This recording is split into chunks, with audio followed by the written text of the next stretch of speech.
Maryland and Delaware. Two states bordered by the Atlantic and the great bays of the eastern seaboard. States with great cities that tell the story of America's industrial history, while marvels of modern engineering span their bays, and famous tributes to the age of sail and steam. States with a history of terrible division, a land stained with the blood of brother fighting brother during one of the worst battles of the Civil War, and a land of winding rivers and creeks that helped slaves escape to freedom. Away from the towns and cities, Maryland and Delaware offer ridge after ridge of mountains, miles of coastline, and quiet reserves where serenity is guaranteed. They have a shared history and a rich and varied landscape. And although they are among the smallest states in the Union, our aerial journey reveals their giant stature in the history of America.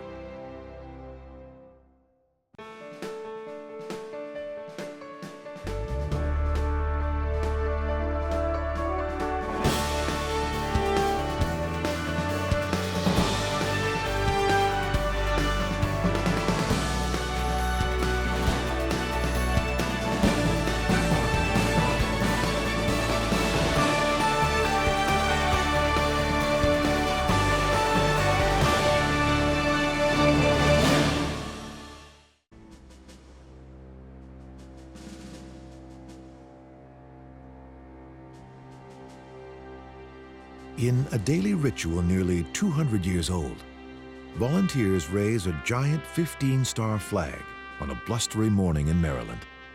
It's a replica of the original flag, sewn by widow Mary Pickersgill, which survived a ferocious battle in the War of 1812 and is now enshrined as a national icon in the Smithsonian Institution. On September 13, 1814, the star-shaped Fort McHenry was all that stood between the British and Maryland's greatest city, Baltimore.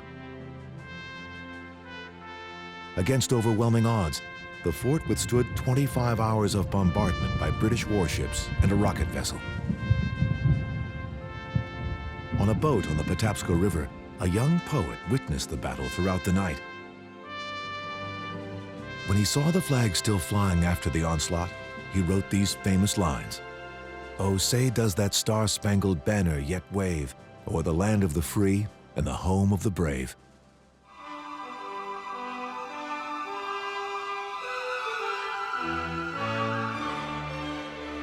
Francis Scott Key named his poem The Defense of Fort McHenry.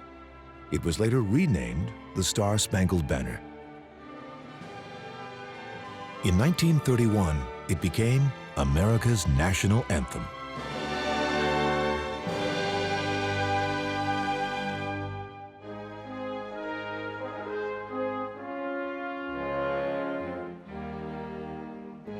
During the Civil War, Maryland was one of the most contested states in the Union. Here at Antietam, in the far west of the state, are the somber memorials to the scene of the single bloodiest day of fighting in American history.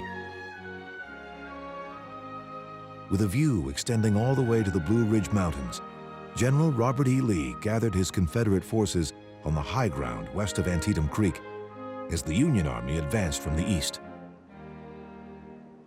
Dawn broke on September 17, 1862, with the roar of 500 cannons. Through the day, smoke filled the air. The old stone bridge crossing at Antietam Creek was the scene of major combat as Union forces tried to take the bridge from the Confederates.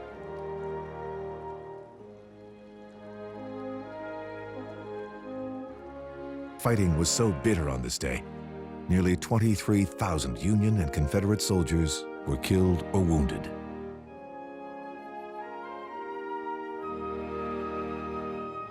One soldier later wrote, "The whole landscape for an instant turned red."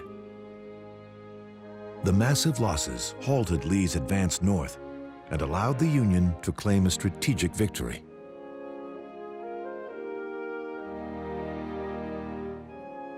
Today, Maryland remembers the sacrifices made by these young Americans and how a turning point in the nation's history happened on her soil.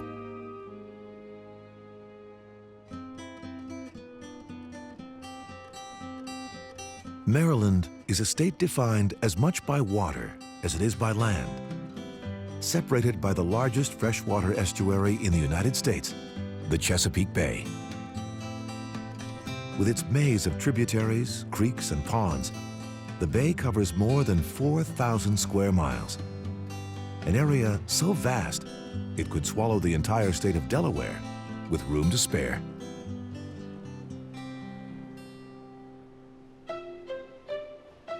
For centuries, the only way to cross the bay was by boat.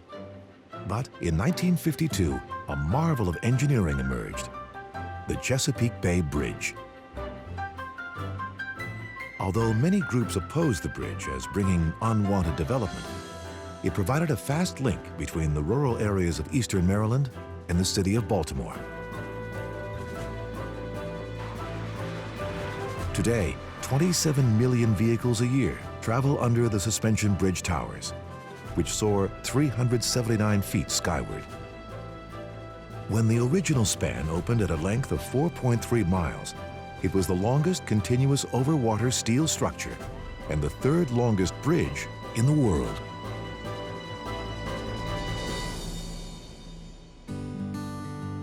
A few miles west of the bridge, a neat flotilla of dinghies lies ready for training the nation's latest midshipmen. Founded in 1845, the U.S. Naval Academy dominates the city of Annapolis, and shouts of "Go Navy" rally the faithful each fall. Generations of U.S. naval officers have slept and studied within these austere buildings. Annapolis was founded at the mouth of the Severn River in 1649 by Puritans who were fleeing persecution in Virginia. First called Providence, it quickly established itself as a prosperous port for exporting Maryland tobacco to London. By the end of the 17th century, Providence was made state capital and renamed Annapolis in honor of Princess Anne, heir to the British throne. In the center of town is one of the most unique structures in America, the dome of the Maryland State House.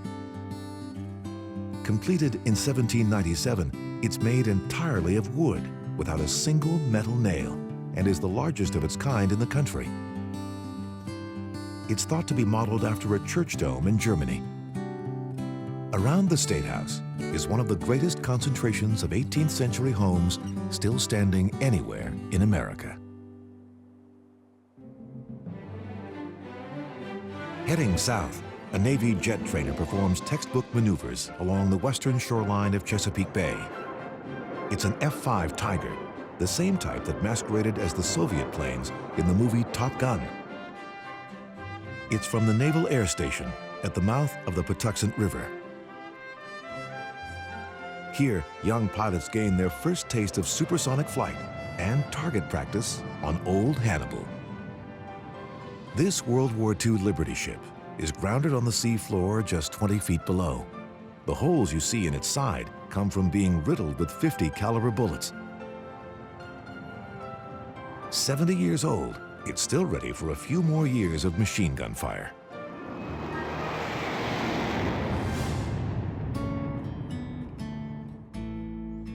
A few miles southeast of Old Hannibal lies Smith Island, a tiny spot of land in the middle of Chesapeake Bay.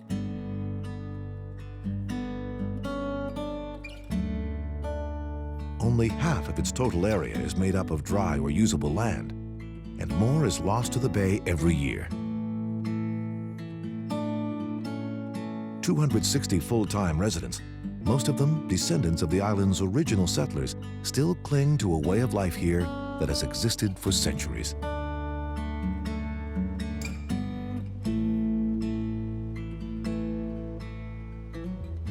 Today's islanders still speak a brogue-like dialect that contains remnants of speech suggesting its Elizabethan origins.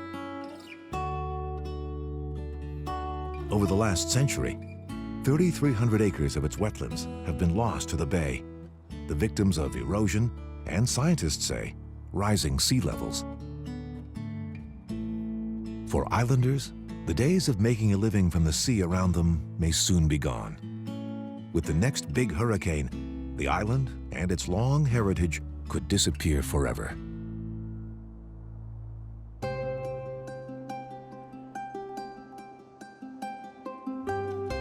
The Ash Wednesday storm of 1962 was one of the most destructive ever to hit Maryland. The storm caused millions of dollars in property damage along the state's Barrier Island coastline.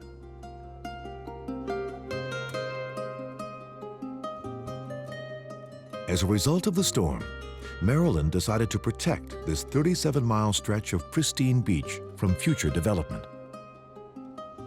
It is now called Chesapeake Island National Refuge. There are no houses here, just campsites. This one becomes a tent city during the summer months. And even though the beach continues to be threatened by storms, thousands of migrating birds still call it home every year. But not all of Maryland's seashore is wild. At the north tip of the Chesapeake Island National Refuge lies one of the most popular resort towns in the country, Ocean City. Though its permanent population is less than 8,000, it's home to more than 300,000 people on most summer weekends.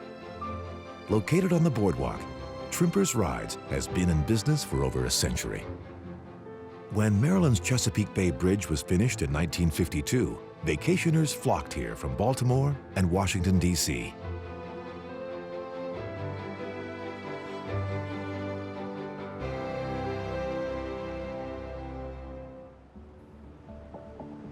Developers have since built more than 10,000 condominiums close to the water to keep up with demand. But the problem is, Ocean City's famous sandy beach is shrinking. Rising sea levels are threatening the town. Although many oppose replenishing a naturally eroding barrier island, millions of dollars are spent each year to pump sand back onto the beach.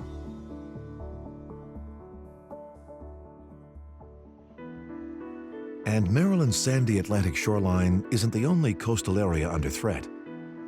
In some places on the Chesapeake Bay, water levels rose 1 foot over the 20th century. Here, legendary explorer Captain John Smith undertook a 3,000-mile odyssey around the bay in 1608. Today, modern-day sailors can follow in the wake of Smith's epic voyage along the first national water trail in the country. In his journals, Smith described the land around the bay as the most pleasant place ever known. On the west side of Chesapeake Bay, Point Lookout is a haven for migrating birds. Built in 1830, the Point Lookout Light stands at the entrance of the Potomac River. The lighthouse was run for 17 years by Ann Davis, the daughter of the light's original keeper, who died just 3 months after taking the job. Point Lookout also served as a Civil War prison.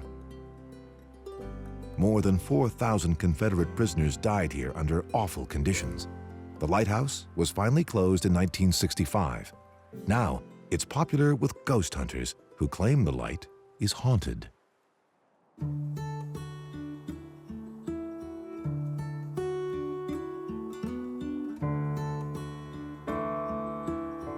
A few miles to the north, a town looks trapped in time. St. Mary's City was established in 1634. For more than 60 years, it served as capital of the colony of Maryland. But in 1695, the seat of government was moved to Annapolis, and St. Mary's City was abandoned. For 3 centuries, the town's remains lay concealed but preserved beneath fields of corn and wheat. Today, reconstructions of those remains provide unique insight into the values of the early colonists. When they planned their new town, they placed a new church at one end and the State House at the other, evidence of the importance of the separation of church and state for the town's founders. Despite being the capital, few families actually lived in St. Mary's City year-round. They spent most of their time living and working on their tobacco plantations. Today, St. Mary's City is one of the finest 17th century colonial archaeology sites in the nation. And it's still bordered by farmland. Agriculture is Maryland's largest commercial industry today, powered in part by fields of wheat, soybeans, and corn. But for centuries, the only crop growing in fields like these was tobacco. And just as in Virginia, slave labor powered Maryland's plantations.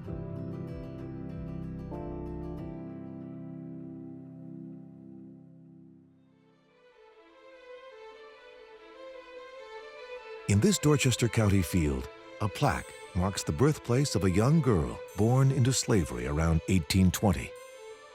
Her name was Harriet Tubman. She would go on to become one of the most celebrated conductors of the Underground Railroad. Even today, the exact routes of the Underground Railroad remain a mystery. But at a time when everything moved by boat, the rivers and creeks along Maryland's eastern shore were key links in the route to freedom. Well-traveled roads were far too dangerous for fugitive slaves, but the rivers and swamps provided safe transport and the chance to cover one's tracks. Tubman came to know the watery terrain as a girl because she was often hired out to neighboring farms. Her knowledge of the backwater trails would later help her guide hundreds of slaves to freedom. One route she may have used was the Choptank River, a water highway that flowed from Caroline and Dorchester counties some 70 miles north, ending within a day's travel to the free state of Delaware. Tubman made her own escape to freedom in 1849. While most never looked back after their escape, Harriet Tubman made the perilous journey back to the South 19 times to lead more than 300 slaves to freedom. By 1856, there was a $40,000 bounty on her head. Tubman became known as Moses, the name given to her by the slave she helped deliver to the Promised Land. Frederick Douglass wrote, "Excepting John Brown, I know of no one who has willingly encountered more perils and hardships to serve our enslaved people than Harriet Tubman."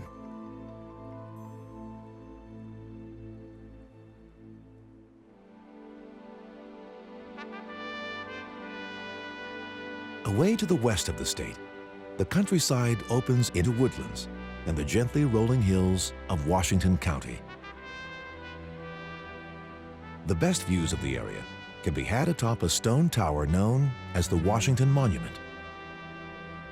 This rugged stone edifice, the first monument erected in honor of George Washington, was dedicated in 1827, almost 60 years before the Washington Monument in Washington, D.C.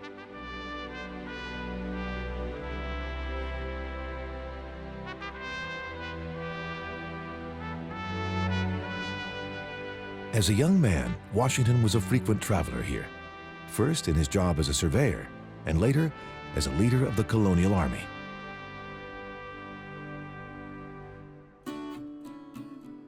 Moving west, the rolling hills give way to ridge after ridge of the Allegheny Mountains, a landscape of stunning forest still in full leaf. Here, Maryland is sandwiched by West Virginia to the south and Pennsylvania to the north. At one point, the state is just 1.5 miles wide. No other state in the U.S. is so narrow. For early pioneers, these mountains made their journey west tough going. Today, U.S. Route 40 cuts right through these hills and follows the route of the first federally funded turnpike in America. Built in 1811 and called the National Road, it's regarded as the road that built America. The 620-mile highway offered settlers a gateway through the mountains to the fertile Ohio Valley and beyond. The road originated here in the town of Cumberland, on the state border with West Virginia. It came to be known as the Gateway to the West. But in the 1840s, the railway arrived in Cumberland, and the national road was overtaken by the Iron Horse. Cumberland became a major hub of the B&O Railroad, with connections from New York to Pittsburgh. Trains also arrived from Maryland's largest city and the birthplace of the American Railroad, Baltimore. In the southwest of the city by the bay, enthusiasts take the William Mason along the tracks to the Baltimore and Ohio Railroad Museum. This is the oldest steam train operating in the nation. You may have seen it in the Will Smith movie Wild Wild West, painted in black and named The Wanderer.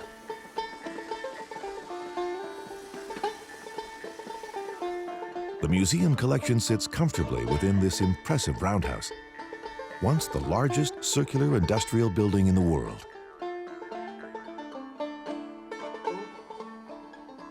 Inside, 15,000 individual artifacts tell the story of America's railroad history, in a city considered to be the birthplace of railroading.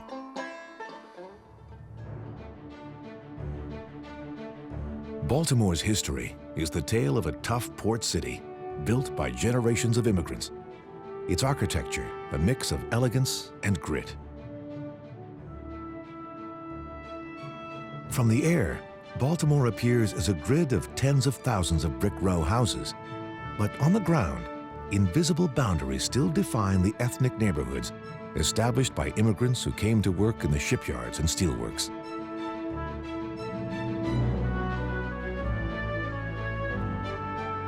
During World War II, Baltimore's Bethlehem Steel was one of the largest steel mills in the world, employing 300,000 workers and producing steel for guns and warships. It was here that the steel girders of San Francisco's Golden Gate Bridge were made. But by 2001, demand for U.S. steel was so low that Bethlehem Steel filed for bankruptcy, and its assets were sold off. The Sparrows Point plant now works at far below capacity, but for the moment, steel continues to be made in Baltimore.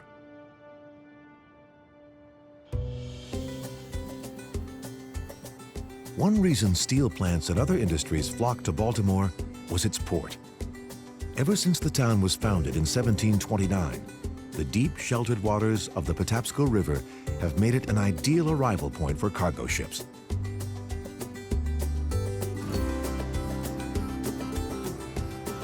Modern container vessels unload their cargo just as they have for centuries.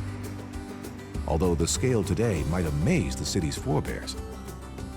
Just off the docks, row after neat row of cars and trucks await transport throughout America. Each year, a staggering 500,000 automobiles from around the world arrive here to begin life on American roads. But it's not just cars and goods that have crossed these piers in numbers. After New York, Baltimore was once the second largest point of immigration in the nation. The striking gold domes of St. Michael the Archangel, the church for Ukrainian Catholics, is evidence of just one community that settled here. But over the last century, Baltimore's bustling neighborhoods have fallen on hard times, as jobs and residents have moved steadily away. Today, there are currently 30,000 vacant lots across the city. Some of them were featured in HBO's cult crime series, The Wire, which was filmed in and around West Baltimore.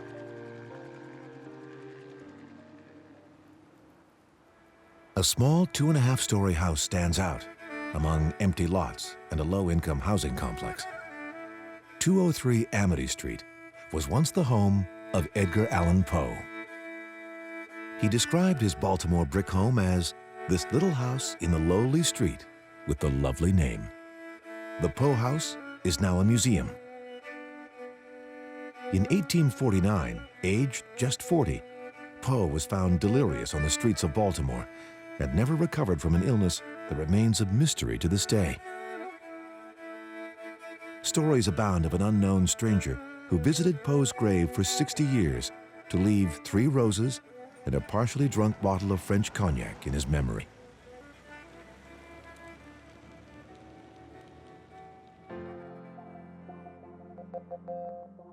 No figure stands taller in Baltimore, Maryland's African-American community than the late Supreme Court Justice Thurgood Marshall.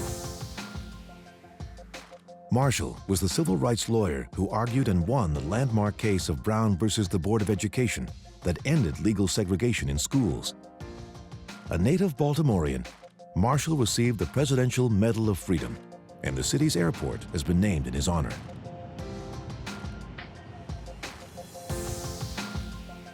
Standing high in downtown Baltimore is the copper-roofed Bank of America building, which rises over 500 feet and was the tallest building in the state when it was built in 1924. But today, it's medical care, not skyscrapers, that are putting Baltimore on the map. The city is home to Johns Hopkins Hospital, which has been ranked the top overall hospital in the U.S. for 20 years running. It's part of Johns Hopkins University, named for its founder, a philanthropist who built his fortune from investments in the B&O Railroad. Ever since the 1700s, the shallow waters of Baltimore's Inner Harbor have been restricted to smaller vessels. Today, the city's historic docks are finding new uses. One is now the site of Baltimore's National Aquarium.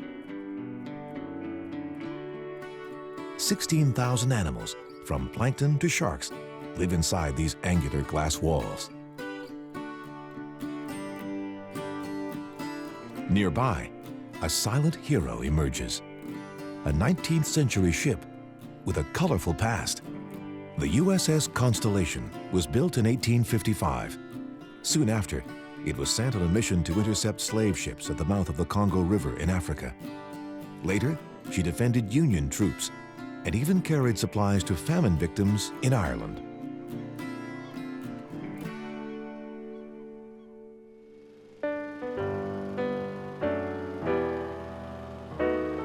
Just a 10-minute walk from the Inner Harbor, a well-tended lawn marks the home of baseball's most legendary hero, George Herman Babe Ruth, who was born just a few blocks away.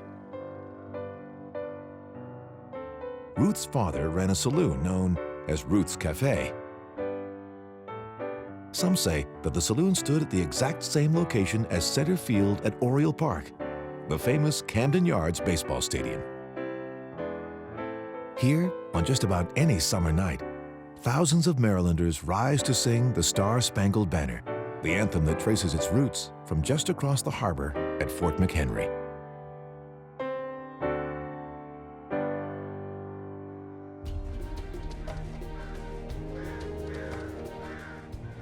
From Baltimore, we travel east to explore Delaware.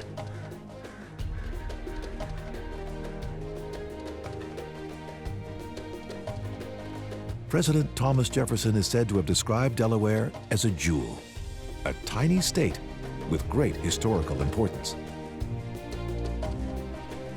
The second smallest in the nation, it is also known as the first state because it was the first to ratify the Constitution and so became the first official state in the Union.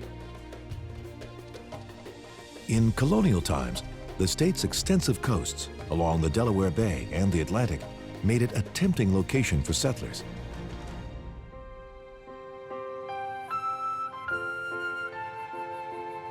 A sailing ship moored on the Christina River in Wilmington pays tribute to some of the state's earliest colonists.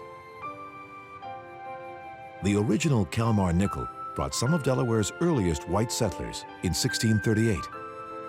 Neighboring states were first colonized by the English and Dutch, but the Kalmar nickel and its passengers came from Sweden.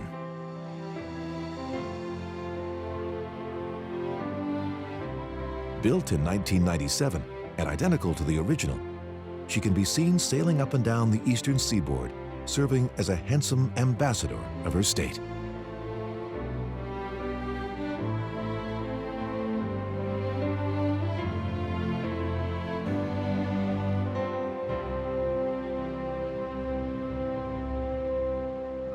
But while some of Delaware's earliest settlers were Swedish, her most famous were originally French.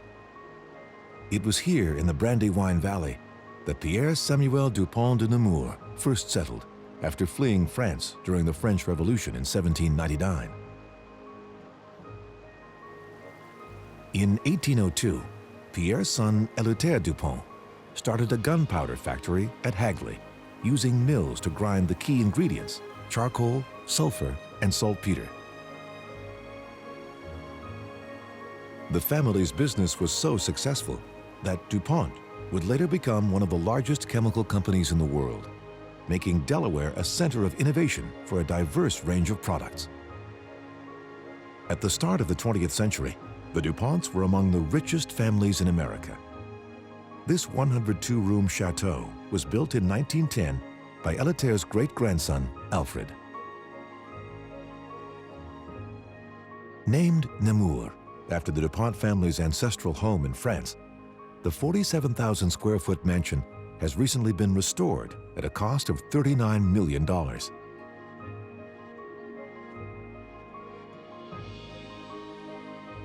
Today, the mansion's 300-acre estate is also the site of the Alfred I. DuPont Hospital for Children.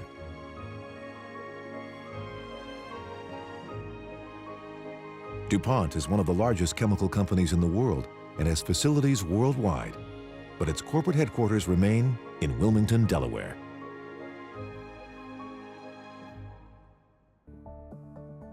The state's other traditional industries haven't fared as well. After World War II, many of Delaware's once thriving shipbuilding and steel companies were replaced by empty factories. But in the 1980s, the state's fortunes were turned around when Governor Pierre DuPont passed the Financial Center Development Act, which effectively removed the cap on interest rates that banks could charge customers.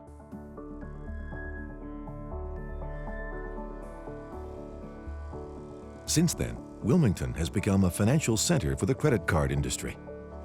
If your credit card is issued by Bank of America or Chase, chances are you send your payments to Wilmington. The arrival of the big banks helped revitalize the city's waning industrial economy, but economic downturns have brought fresh concerns for its citizens.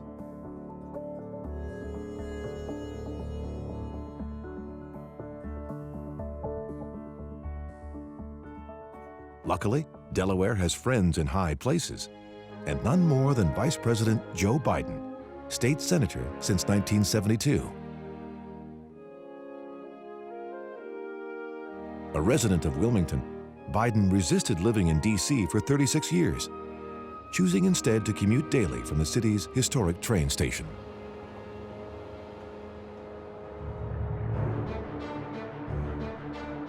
A truck carrying Delaware girders rolls over a famous steel bridge to New Jersey. One of the longest twin-span suspension bridges in the world, the Delaware Memorial Bridge is dedicated to soldiers who gave their lives overseas. The first span opened in 1952, followed by the second in 1968.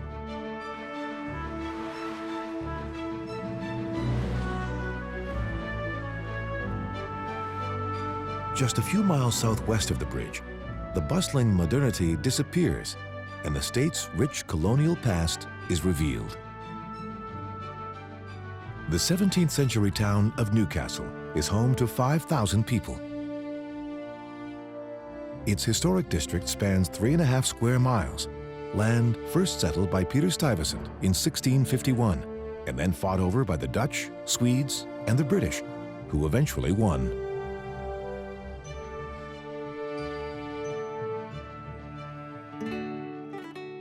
Here in 1682, William Penn, the proprietor of Pennsylvania, first set foot on American soil.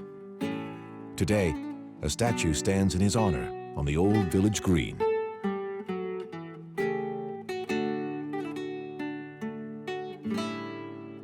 In the 18th century, the old courthouse in Newcastle served as the colonial capital, and it was here that the Declaration of Independence was read.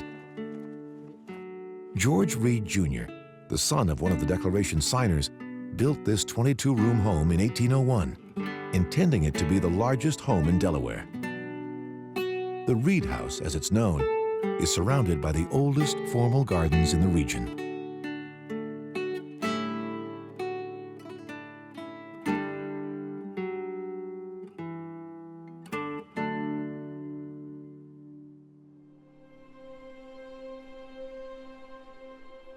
Moving south, a marshy island momentarily splits the Delaware River in two. According to legend, Pea Patch Island earned its name when a ship full of peas ran aground here, spilling its seeds and creating a patch of pea plants. But its pleasant name belies its main use, as the location for a fort and island prison. Fort Delaware began as a fortress built at the end of the War of 1812. Rebuilt in 1859, it gained notoriety as a prisoner of war camp for Confederate soldiers during the Civil War. More than 30,000 were interned here, and conditions were so harsh, it became known among Confederate soldiers as the Fort Delaware Death Pen. More than 2,000 soldiers died within these walls. Afterwards, the star-shaped brick building reverted to being a fortress and continued to protect Delaware through both World Wars. It became a state park in 1951.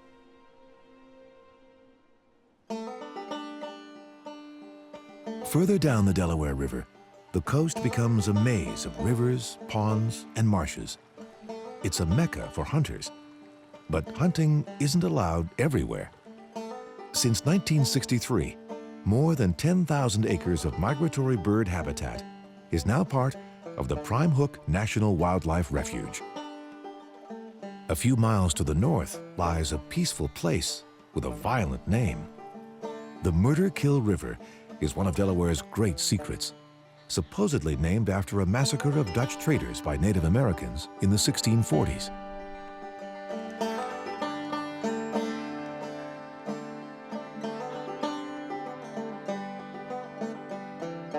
The headwaters of the Murder-Kill are here at Killen's Pond. This 66-acre mill pond is home to a wide range of freshwater fish, including carp, perch, and catfish. And where there are fish, there are sharp-eyed predators scoping the water for an in-flight meal.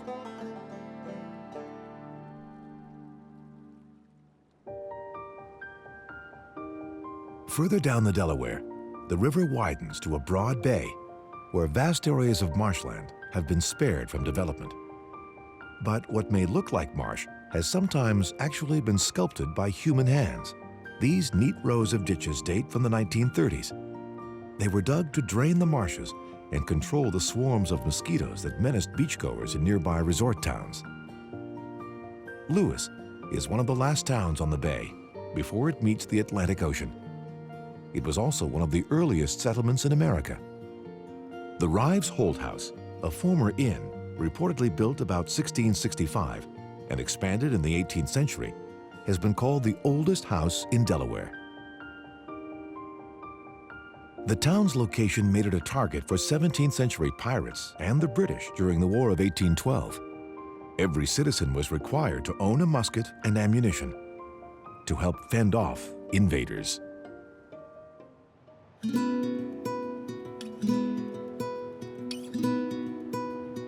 When the Atlantic storms of winter roll in, the Delaware town of Lewis is as exposed to the wind and rain as any town on the eastern seaboard.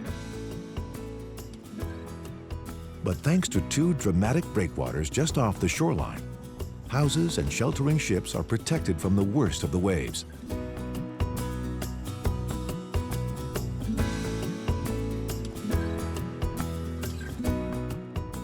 This is the National Harbor of Refuge, a place where any ship can seek calm waters in times of emergency.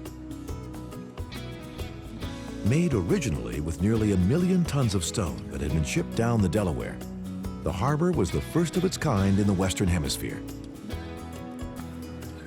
But when shipping got too big to drop anchor inside the old breakwater, a new one was built in 1901. As if to demonstrate the need for such a shelter, the original Harbor of Refuge Light lasted just 17 years of battering The new one was completed in 1926 and made like an old ship of cast iron.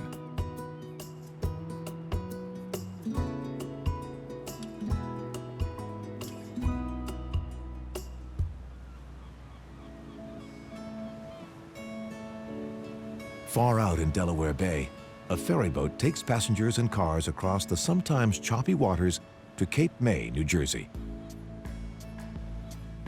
Since the ferry service began in 1964, over 34 million people and 11 million vehicles have made the 17-mile crossing, making a much shorter and more scenic route along the Atlantic coast than the interstate.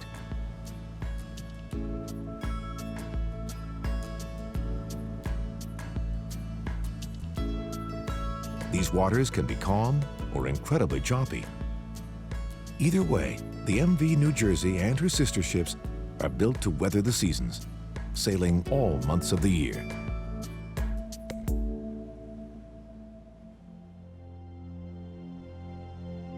Rounding Cape Henlopen, a string of curious-looking towers line the shore.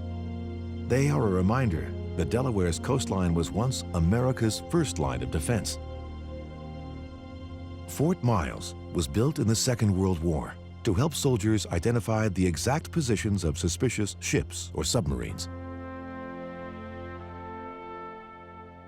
They then sent precise firing coordinates to batteries, including this 12-inch gun, which has since been protected by glass walls. Fort Miles was ready for enemy attack, but the attack never came.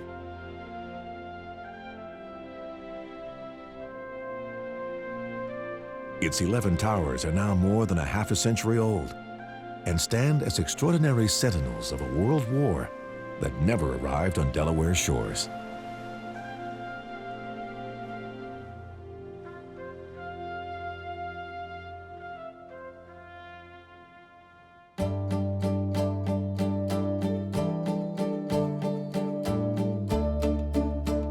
When the weather's fair, the Atlantic shoreline of Delaware offers miles of seaside pleasures. The resort town of Rehoboth, complete with boardwalk, arcades, and saltwater taffy, is a popular weekend retreat for workers from DC and Baltimore. A diverse lineup of musicians play free concerts at the Rehoboth Beach Bandstand, but only during the summer months.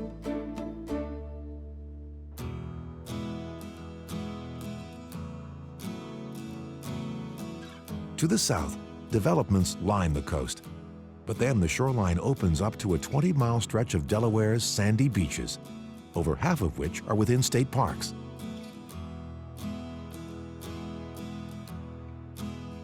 Wherever there's development along this coast, there's an eternal battle against encroaching water.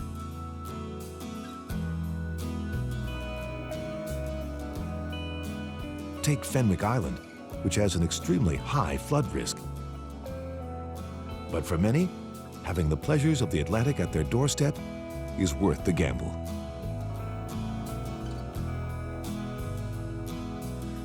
And when migratory geese can appear to outnumber humans, it's clear that nature reigns in this corner of the state.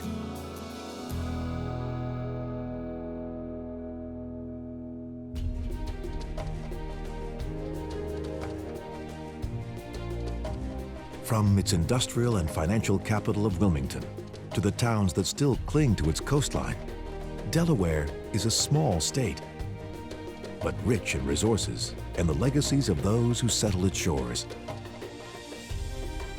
In Maryland and Delaware, the states of a new nation began.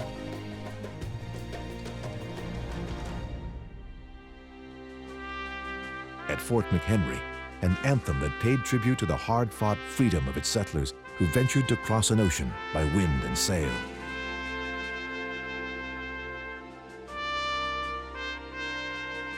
Maryland and Delaware, two states that battled to forge a country's freedom and fought a civil war to keep it united.